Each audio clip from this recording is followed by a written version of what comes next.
And Joseph was his dad's favorite son. And it's not good to have favorites. I don't know if you guys have a favorite child or not. Don't do it. Don't do it. It didn't go well for Jacob. His dad, it says in Scripture, Jacob, Joseph's dad, loved Joseph more than any other of his children. And one day, Jacob decided to give a special gift to Joseph.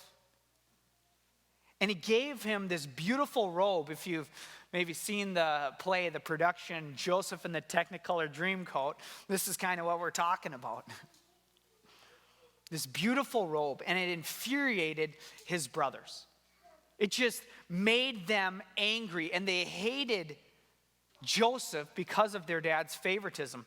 One day, Joseph's father sends him to see how his brothers are doing in the fields as they're tending their flocks. And as they see Joseph coming, they hated him so much because of this favoritism that they develop a plan to kill him. And they take him captive. And as they take him captive, here comes a band of traders that are traveling through the area. And they get an idea. Okay, if we kill our brother, then we have nothing to show for it. But if we take him and sell him as a slave, we could at least make some money off the deal. So kids, don't put this idea into action. Please don't sell your siblings as slaves. That's not good thing. But they do this. They sell him as a slave and make some money off their brother. And then they take his robe, they ripped it off him, tore it apart and dipped it in goat's blood, and they brought it back to their father Jacob. And they told Jacob that a wild animal had killed Joseph, and he was gone, he was dead. And when Jacob heard this, he was devastated. Just devastated. And he mourned for his son for many days. And just imagine that situation as you see Joseph's brothers and him and the traders, and Joseph goes away with the traders, just slowly watching his brothers get further and further away from him. And he travels 240 miles to Egypt without his family. Chapter 39, verse 1. When Joseph was taken to Egypt by the Ishmaelite traders, he was purchased by Potiphar, an Egyptian officer. Potiphar was the captain of the guard for Pharaoh, the king of Egypt. So Pharaoh is ruling in Egypt. Egypt is a supreme world power. And Joseph finds himself in the household of the captain of the guard for Pharaoh. So that's pretty cool. But he's still a slave. Verse 2. The Lord was with. The Lord was with Joseph. So he succeeded in everything that he did as he served in the home of his Egyptian master. Potiphar noticed this and realized that the Lord was with Joseph, giving him success in everything he did. Others realized that something was different about Joseph. He had success in everything he did. Whatever he was responsible for or put in charge of was blessed, and God's hand was upon him. And people knew it. Verse 4. This pleased Potiphar.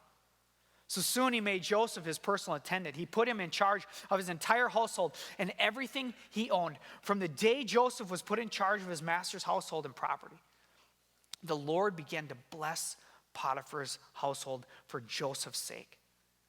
And all his household affairs ran smoothly. His crops and livestock flourished.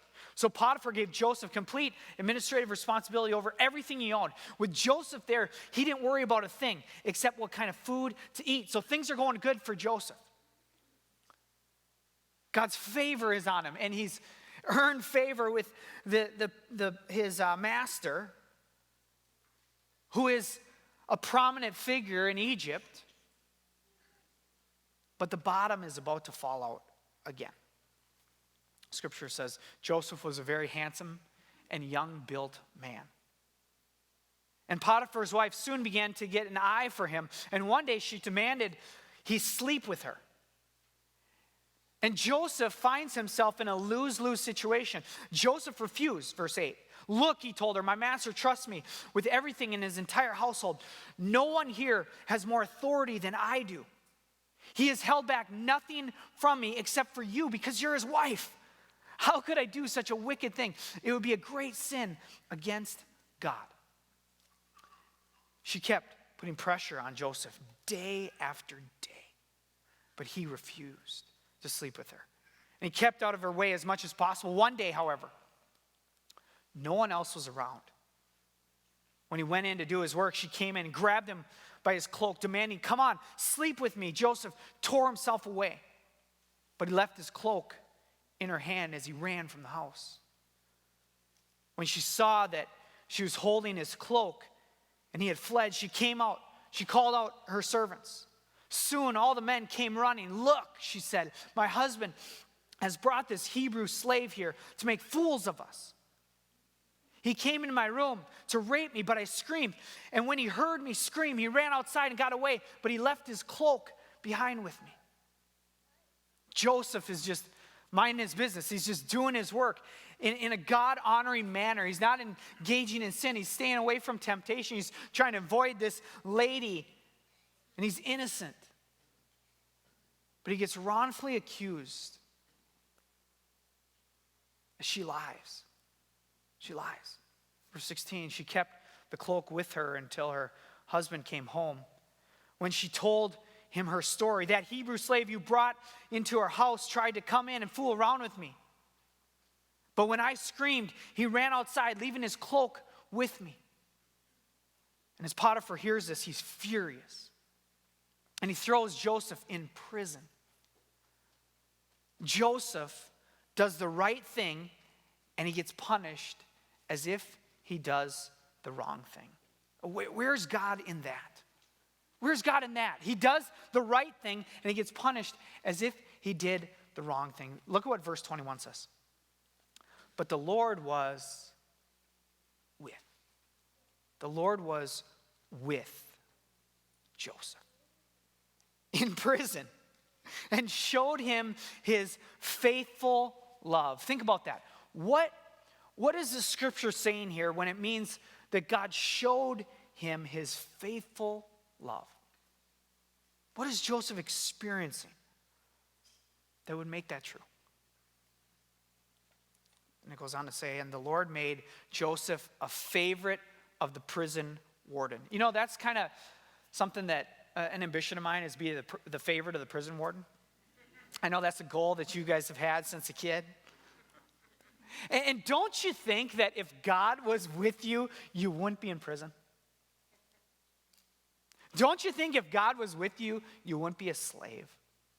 You wouldn't be sold by your brothers. You wouldn't be falsely accused of rape. Man, what's going on, God?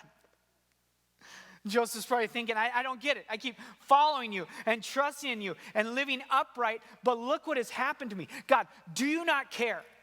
Why am I in prison? Why is all this bad stuff happening to me? And day after day, he wakes up in the same place. And it's challenging, and it's difficult, and exhausting, and it's hard to understand. But God continues to give Joseph favor with people. And he blesses everything that Joseph touches, even in prison. Verse 22, before long, the prison warden put Joseph in charge of all the other prisoners and over everything that happened in the prison. The warden had no more worries because Joseph, he took care of everything. And the Lord was still with him and caused everything he did to succeed. Just because you're in prison doesn't mean God isn't with you. Doesn't mean God isn't guiding your steps or blessing you or showing you his faithful love. But what do you do? What do you do when you're in prison? What do you do?